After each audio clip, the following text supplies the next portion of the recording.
15 seconds. That's all it took for the prairie to change its face. One moment, the land lay quiet and open beneath a pale sky, and the next, a roaring white wall swallowed the horizon whole. And as cabins cracked, fires died, and hope thinned like frost on glass, one strange structure on the edge of Frostbend territory stayed warm when every other home froze. Neighbors had mocked it for months, but when the storm came, they realized they weren't laughing anymore. This is the true frontier story of how a quiet Icelandic settler built a double-walled cabin that defied a deadly blizzard, and why his forgotten wisdom may be exactly what modern homesteaders need today. Because on the frontier, storms are never just weather. They are teachers. And sometimes, survival belongs to the man who listens earliest.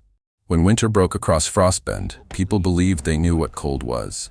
But cold, real cold, isn't the number on a thermometer. It's the sound of wind forcing itself through your walls. It's the silence when firewood starts running out. It's watching your breath drift inside your own cabin. And that year, the winter brought all of it at once, without warning, without mercy, and without time for anyone to prepare, except one man. One. The man who learned from the Icelandic wind. Long before he ever set foot on the frontier, Anders Halvorsen grew up under a very different sky.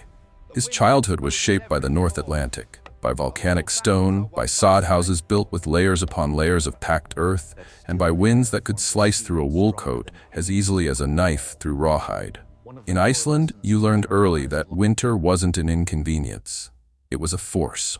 And forces weren't defeated. They were understood. Halvorsen's father taught him to watch where snow drifted, because wind always revealed where a structure was weakest. Old fishermen showed him how a double-planked shed could stay warm even when sea storms hammered its outer walls. And in the ice storage houses, he learned the lesson that would later save an entire community. Air that moves steals heat, but air held still becomes a shield stronger than any timber. So when he arrived in Frostbend territory, he didn't see the open prairie the way newcomers usually did. He didn't admire the distance or the sky or the promise of land to tame. He felt the wind first. He measured its teeth, its direction, the pressure in the air when storms brewed far beyond the ridge.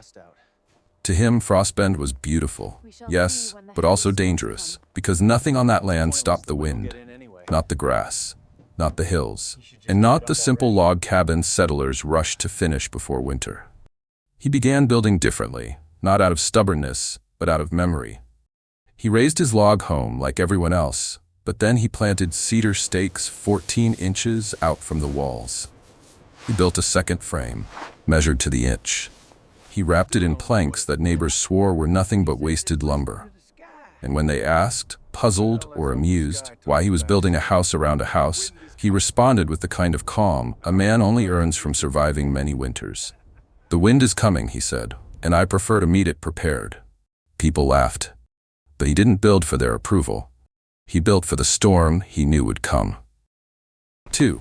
A cabin built with intention, not pride.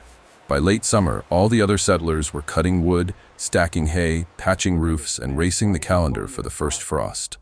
But Halvorsen was somewhere else entirely, walking riverbanks, gathering reeds, drying straw in thin piles, buying wool scraps from travelers who barely understood why he wanted them.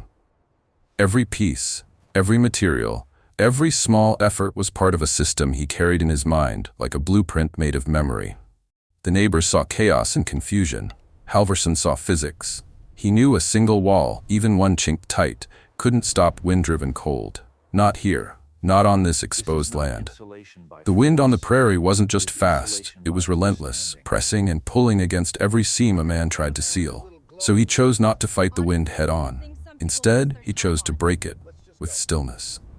He filled the cavity between his two walls with layers of carefully dried straw, river reeds that stiffened the mix, and thin curls of wool that trapped warmth like breath inside a mitten. It wasn't meant to be dense. It wasn't meant to be pretty. It was meant to stay loose enough that air inside remained motionless. Still air, his father's old lesson, transformed into frontier engineering. As he worked, the same men who mocked him rode past, shaking their heads. They called it excessive. They called it foolish. They called it a waste of precious lumber. And Halvorsen didn't argue. You don't win arguments against the wind. You outlast them. While they cut more firewood, he installed vents beneath the eaves. While they lined their walls with clay, he added a drainage gap to keep the cavity dry.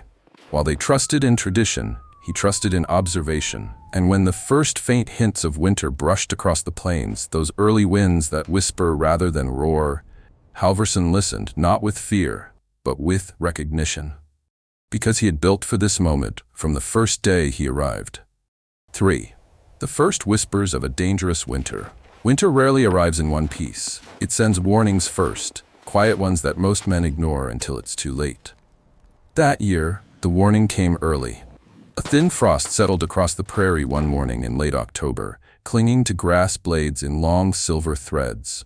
Settlers stepped out of their cabins and felt a sharpness in the air that didn't belong to autumn anymore. Fires took longer to start. Water pails froze around the edges. Horses snorted steam that hung heavy instead of drifting away. Most people shrugged it off. A cold snap, they said. Nothing unusual. But Halvorsen watched the sky with a seriousness the others didn't understand. He studied the shape of the thin clouds sliding low across the plains. He watched how the wind shifted just slightly more north each day. Even the animals behaved differently, silent, restless, listening. On the frontier, the land always speaks first. But only a few know how to hear it. While others celebrated the harvest and cut more firewood, Halvorsen made small adjustments to the outer shell of his cabin. He tightened the batten strips. He checked the dryness of his straw. He ran his hand along the air vent beneath the eaves, feeling for moisture where moisture should never be. Every movement he made was slow, deliberate, thoughtful. Turner noticed this and asked, half joking, whether Halvorsen expected the sky to fall. No, Halvorsen said quietly, just the wind. He didn't say it to scare anyone. He said it because he remembered the winters back home, the ones that didn't ask permission before they took what they wanted. And as it turned out, he wasn't wrong. The frost was only the first whisper. The storm was already on its way. 4. When single walls could not hold back the night. When the storm finally arrived, it didn't break over the prairie like a wave. It slammed into it like a hammer. The wind didn't howl. It roared, deep and primal, shaking the ground and rattling the logs of every cabin. Snow didn't fall softly. It blasted sideways, stinging exposed skin and burying tracks faster than footsteps could form them. Inside single-wall cabins, trouble began almost immediately. Even those with the tightest chinking felt thin fingers of cold slipping through invisible cracks. Families huddled close to their stoves, feeding them more wood than they ever had this early in the season. Flames burned bright, desperate, almost panicked. But the warmth they fought so hard to create vanished through the walls faster than they could replenish it. Old Samuel Hayes tried to warm his hands by the fire, but the cold seemed to claw its way inside his bones. The Coopers wrapped their daughter in every quilt they owned, but the child still coughed through the night, her breath visible in the dark. The Jesperson boys dragged their mattresses closer to the stove, but frost grew on the log walls behind them like a creeping white fungus. Somewhere between dusk and dawn, the settlers realized the terrible truth. They weren't heating their homes. They were feeding the wind. Every log cabin on the prairie became a bellows, pushed and pulled by the storm's pressure. Cold air blasted inside as warm air was sucked out the back. It didn't matter how brave a family was or how full their woodpile remained. Physics hunted them in the dark, indifferent to their struggle. Meanwhile, across the prairie, Halvorsen's cabin stood quiet. Not warm, not comfortable, but steady. The outer wall took the beating meant for the inner. The straw-filled cavity cradled a pocket of stillness that the wind couldn't steal. Inside, a single fire held the frost at bay. A storm this powerful doesn't test wood or nails, it tests design. And for the first time, the settlers began to see the cracks, not just in their cabins, but in their thinking. 5. The stillness that saved a community. By the third night, things turned from uncomfortable to dangerous. Hayes's breathing grew shallow. The Cooper child's cough worsened into a rasp. The Jesperson boys woke with numb fingers despite sleeping by the fire. Even Turner, who always prided himself on preparation, began to understand the gravity of the situation. When water freezes next to a burning stove, you don't argue with the cold. You run from it. So one by one, family by family, they fought their way through the blizzard, to Halvorsen's strange, double-walled cabin. They pushed through snow that rose to their waists. They leaned in a wind that felt strong enough to peel the coats from their backs. And when they reached the outer structure and stepped into the narrow vestibule, they felt it immediately. The change. The air wasn't warm, but it wasn't violent anymore.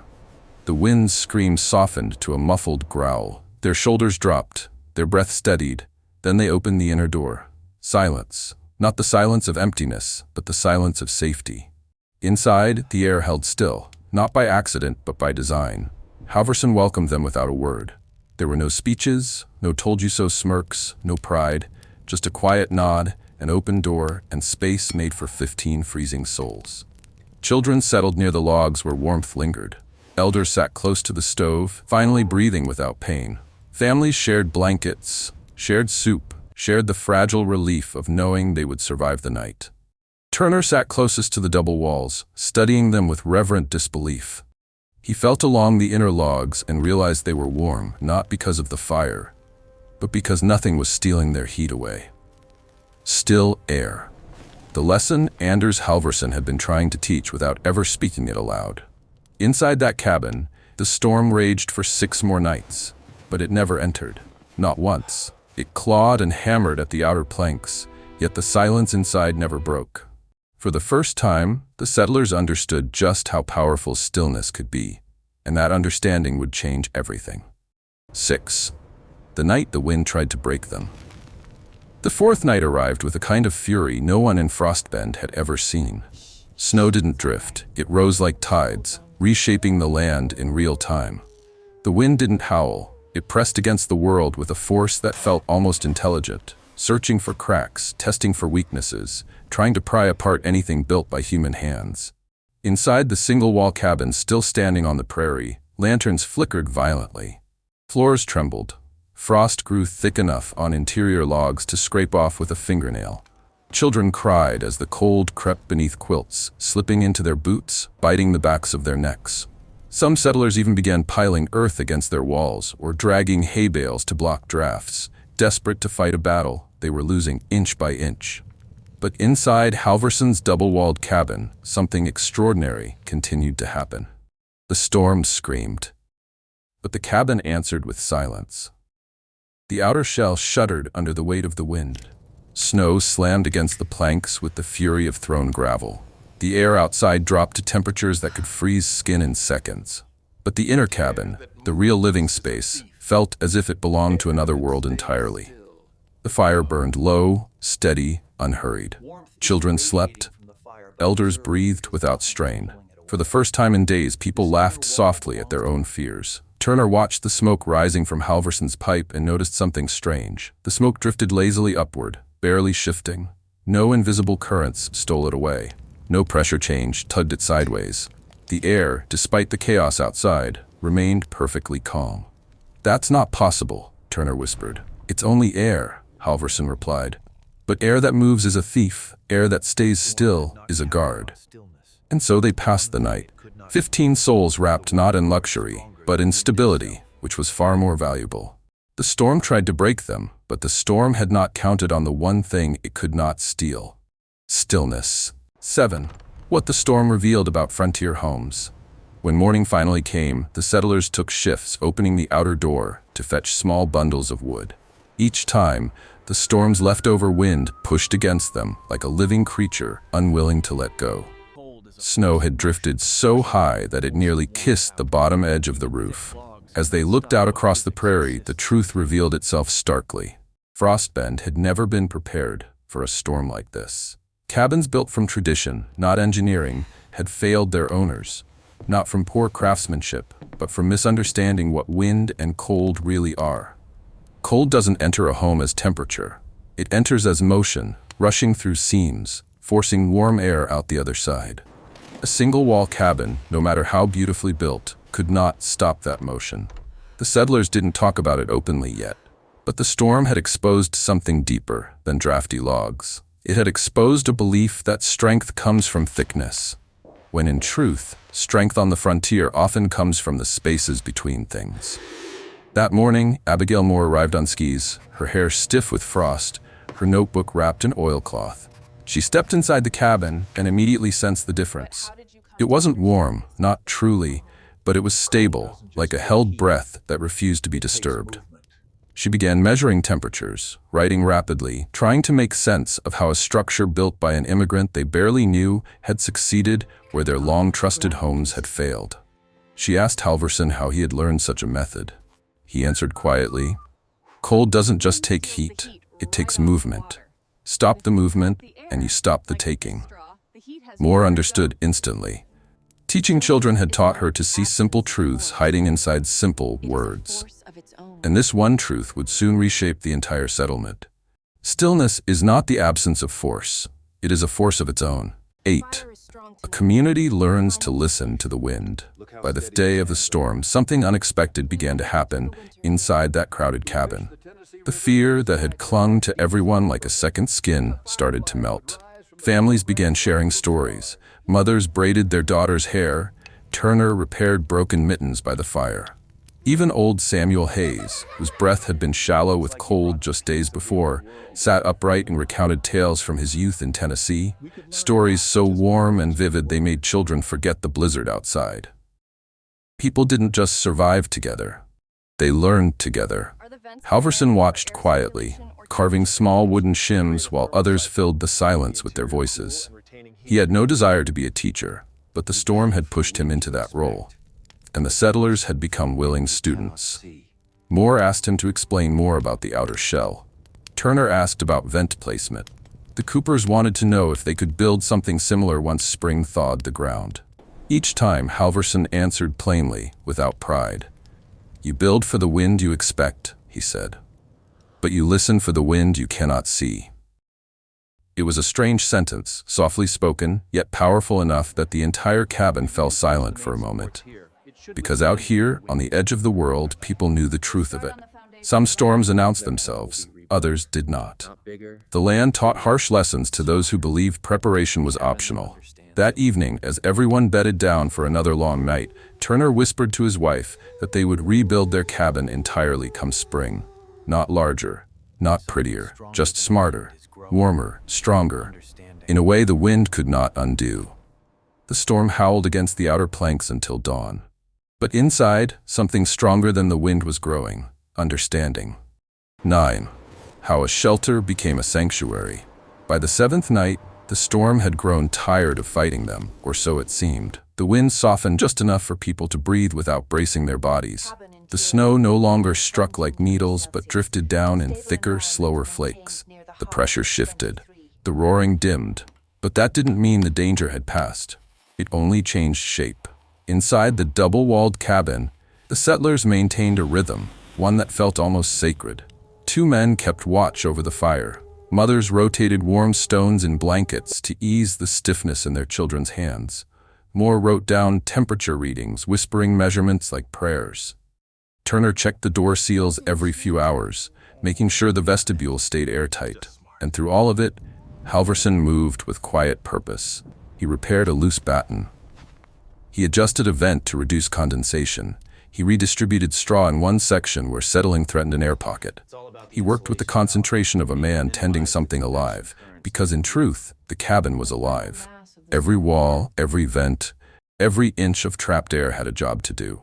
The whole structure breathed with them, not for them, but with them. And the settlers felt it. The Hayes boys whispered that the cabin felt enchanted. Turner disagreed. "Not magic," he said. "Just smart." Yet as the wind groaned outside and the walls held steady, the line between magic and understanding seemed very thin. On the frontier, survival often looks mystical, until someone explains the science behind it, and even then, the gratitude remains the same. The cabin was no longer just a shelter. It had become a sanctuary, one built not from faith, but from foresight. 10. The quiet engineering of still air. When the storm eased on the 8th morning, Halvorsen invited Turner and Moore to step into the narrow cavity behind the outer wall. The air inside was cool, almost crisp, but still, not dead, not stagnant, but calm, the way evening air settles in a field after the wind stops moving. Moore placed her hand between the walls, marveling at how insulated it felt. "No drafts, at all," she whispered. Halvorsen nodded. "Movement is the enemy." Not cold, not snow, not even wind. It's movement that steals heat. Turner frowned, trying to understand. So the wind pushes cold in and pushes heat out. Yes, Halvorsen said, but only if you give it paths to travel. He tapped the inner log wall. This is not strong because it is thick. It is strong because nothing disturbs the air beside it. Moore wrote faster than she ever had in her life. She had always believed teaching was about knowledge, but this was knowledge that could keep families alive. She felt a strange heaviness in her chest, a mix of responsibility and awe. Turner pressed his palm to the inner logs. "They're warm," he said softly. "They stay warm," Halvorsen corrected. "Because warmth wasn't something you fought for. It was something you protected." The settlers outside had spent entire nights feeding their stoves, trying to replace what the wind stole from them. But Halvorsen had simply refused to let the wind steal anything in the first place. And that was the difference between endurance and failure, between surviving winter and surrendering to it. Moore looked up from her notes with a new kind of determination. "People must know," she said. "Other settlements, other families. This cannot stay a secret."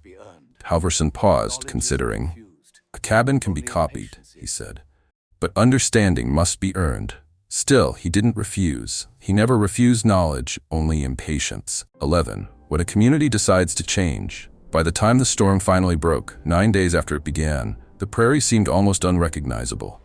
What had once been fields and open stretches of land were now rolling dunes of wind-sculpted snow. Fences lay buried. Barns leaned under the weight. The world had been shaken, reshaped, tested. But inside the settlers of Frostbend, something else had shifted. Fear had turned into respect. Respect had turned into understanding. And understanding slowly became resolve. When the families stepped out of Halvorsen's cabin and looked back at their own homes, they no longer saw structures they trusted. They saw vulnerabilities, places where the wind had spoken loudly. Cracks along the baseboards, gaps around window frames, warped logs swollen with frost.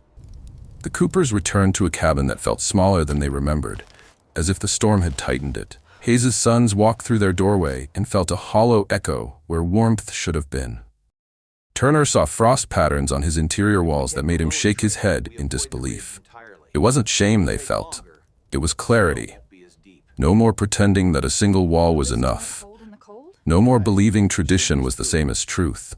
No more building for mild winters while hoping harsh ones would simply spare them. That evening, at the Cooper place, the settlers gathered around a table and discussed not whether they should rebuild their cabins, but how. Halvorsen spoke little, only explaining what they asked. He wasn't a leader. He wasn't a preacher. He was simply a man who had listened to the land long before others realized the land was speaking. And one by one, the settlers agreed. Spring would bring new walls, new designs, new respect for the invisible forces they had underestimated. The storm had nearly broken their community, but it had also bound them together. And for the first time, Frostbend territory felt less like scattered homesteads and more like a place where people could endure, not by chance, but by understanding. 12. Spring rebuilding. The frontier learns a new way. When the thaw finally reached Frostbend territory, it arrived like a slow confession. Snow shrank into the earth, revealing the marks the storm had carved. Leaning cabins, broken fences, warped timbers. The land looked tired, and so did the people. But beneath that exhaustion lay something powerful, the readiness to rebuild. Turner was the first to start. He stood outside his cabin with a measuring rope in hand, staring at the walls the storm had exposed as weak. He didn't curse them, didn't mourn the work ahead. Instead, he nodded once, almost respectfully, as if acknowledging that winter had merely done its job, showing what needed to be corrected. He drove the first stake into the thawing soil 14 inches from his cabin wall, the same distance Halvorsen had used. His wife watched from the doorway, holding a mug of steaming broth, pride blooming quietly behind her tired eyes. Soon after, the Cooper family began clearing a narrow trench around their home, planning to lay a reed-filled barrier before repairing their north wall. Hayes's sons cut poles for a windbreak. Even Dalton, the blacksmith known for his stubborn practicality, began forging new stovepipe collars shaped to reduce heat loss. It wasn't imitation, it was evolution.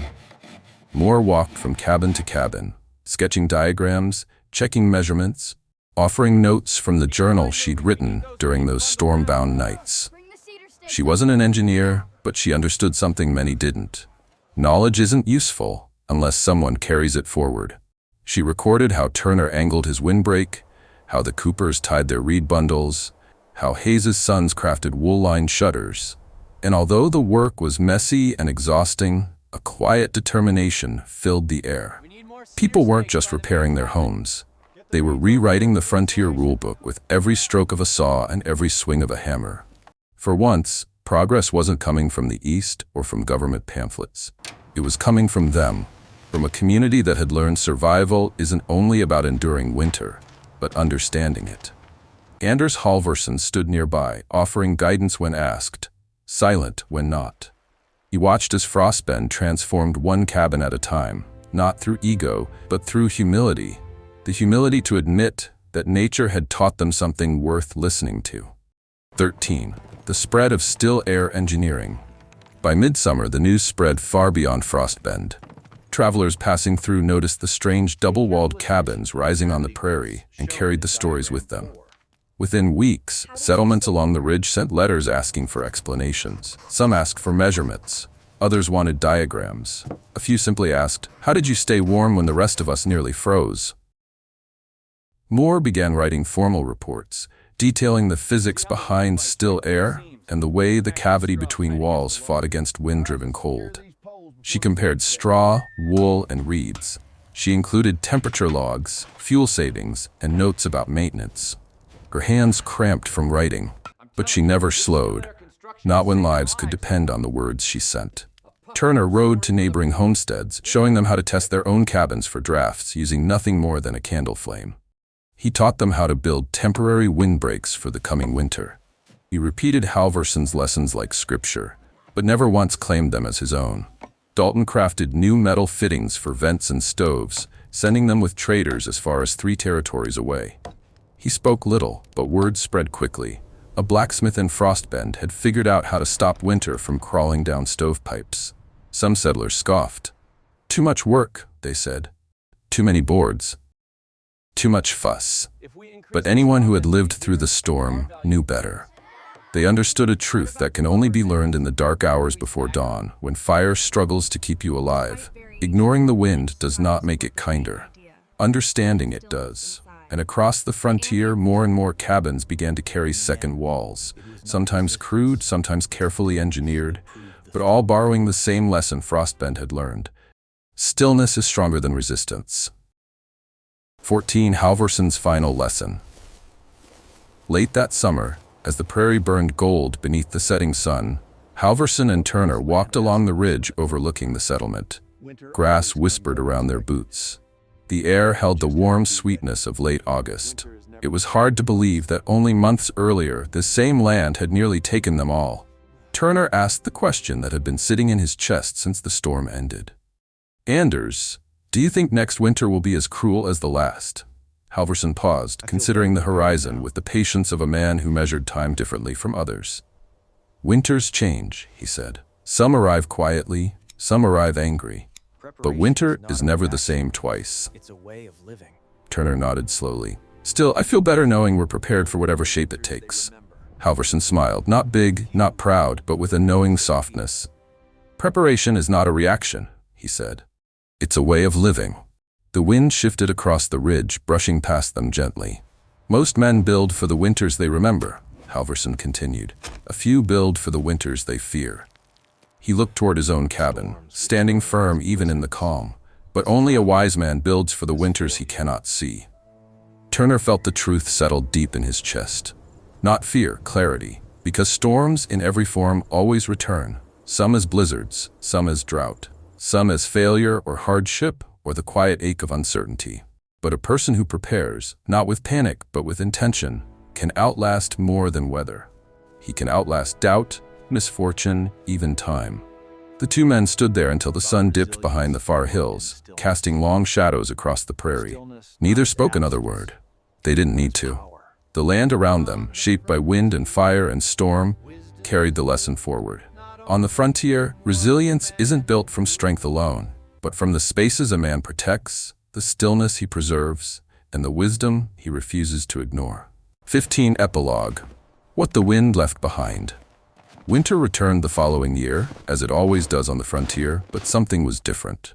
The settlers felt it long before the first snowfall, an odd sense of steadiness beneath their ribs, as if the land had finally taught them how to stand without trembling. The prairie grew quiet as the season shifted, and the wind, that old and restless wanderer, tested every cabin the way it always had. But this time, it found resistance. Turner's home no longer groaned under the first hard gust.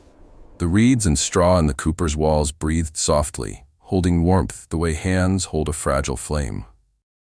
Hayes slept through nights that once would have stolen his breath.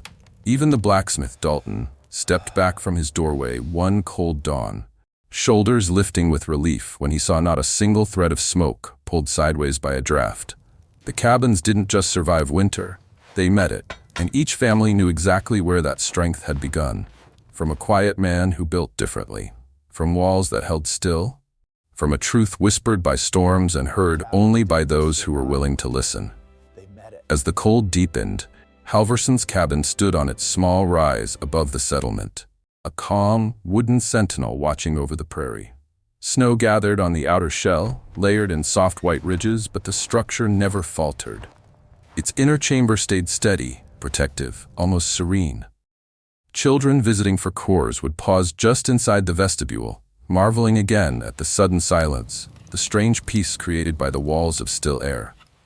Anders Halvorsen never called himself a teacher, but his legacy moved through Frostbend like the slow, steady melt of spring. It seeped into lumber piles, into rebuilding plans, into the way families checked their vents before the first frost. It shaped the settlement, not through speeches or praise, but through the simple, undeniable truth that his method worked.